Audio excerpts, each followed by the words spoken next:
Good morning, students. Today we are going to learn about the rural life and society, the revolt of the people.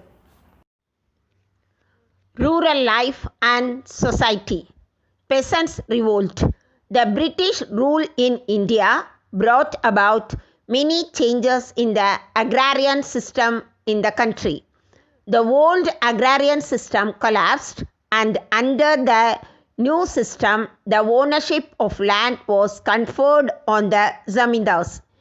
They tried to extract as much as they could come from cultivators of land.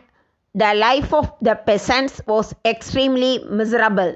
The various peasants' movement and uprising during 19th and 20th century were in the nature of a protest against of the existing condition under which their exploitation knew no limits. Now we have to learn about the impact of British land revenue system of the cultivators. The common feature of all the settlement was the assessment and maximize income from land.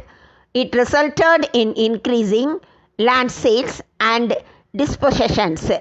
The peasants were overburdened with taxation.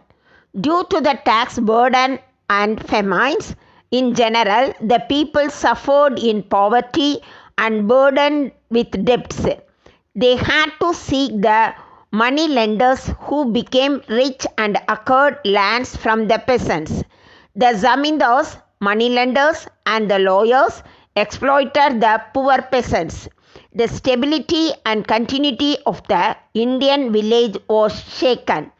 Cotton industries disappeared on account of the import of British goods, and the peasants had nothing to supplement their income. The old body of custom was replaced by new apparatus of law, courts, fees, lawyers, and formal procedures.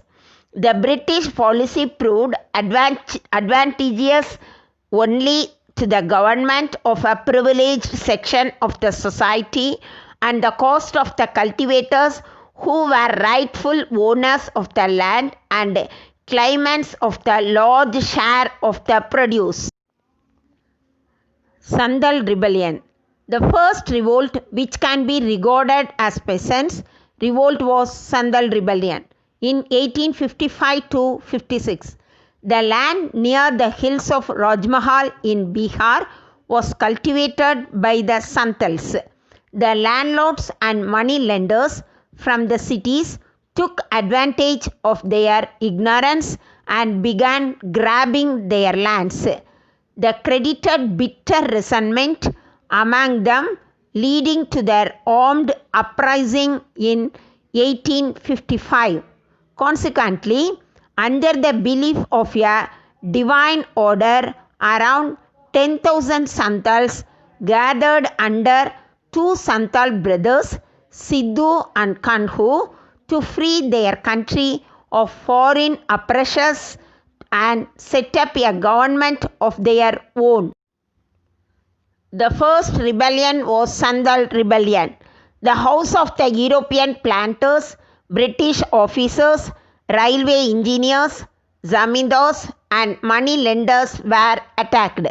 The rebellion continued till February 1856, when the rebel leaders were captured and the movement was put down with a heavy hand.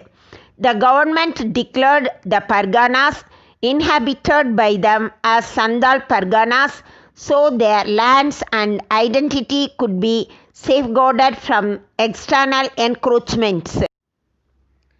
Next one is Indigo Revolt, 1850 to 1860. The Bengal indigo cultivators' strike was the most militant and widespread peasant uprising. The European indigo planters compelled the tenant farmers to grow indigo at terms heavily disadvantageous to the farmers. The tenant farmer was forced to sell it cheap to the planter and accepted advances from the planter that benefited the latter. There were also cases of kidnapping, looting, flogging, and burning, led by the Dagmar Biswas and Vishnu Charvan Biswas. The riots of Nadia district gave up the indigo cultivation in September 1859. Next, we have to continue about indigo revolt. Factories were burned down and the revolt spread.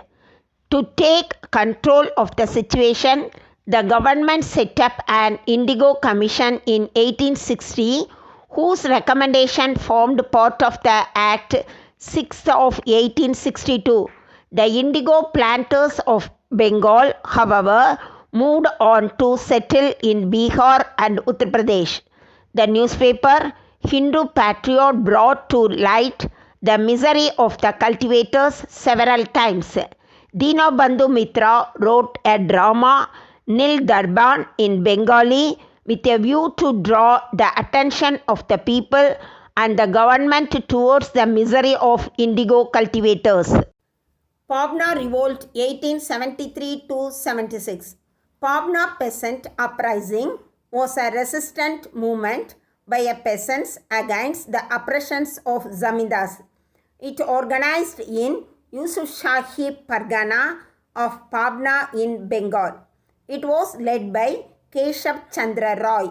The zamindars routinely collected money from the peasants by illegal means of forced levy, abuse, enhanced rent, and so on.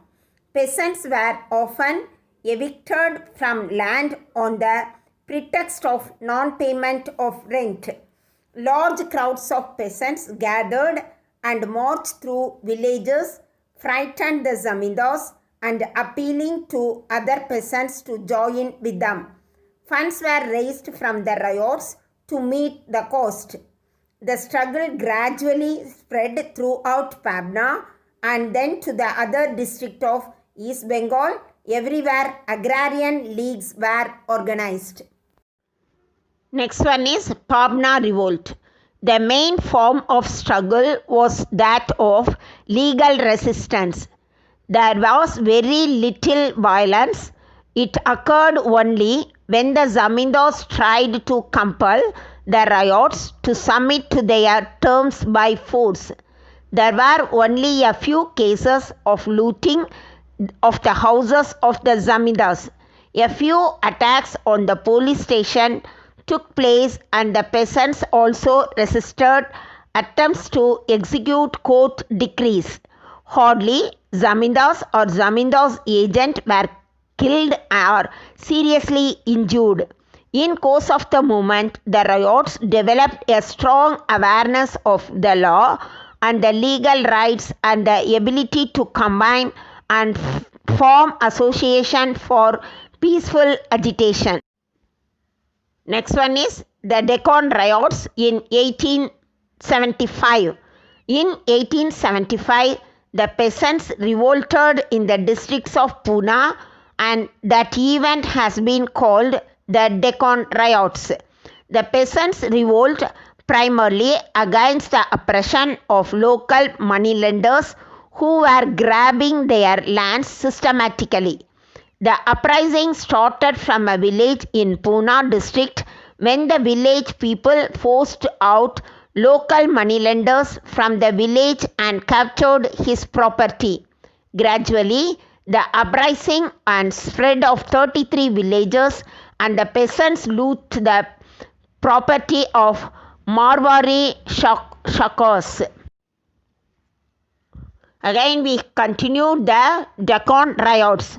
The uprising turned into the violent when the Shakos took help of the police. It was suppressed only when the army was called to control it. However, it resulted in passing of the Deccan Agriculturist Relief Act, which was removed some of the most serious grievances of the peasant. Thank you, students.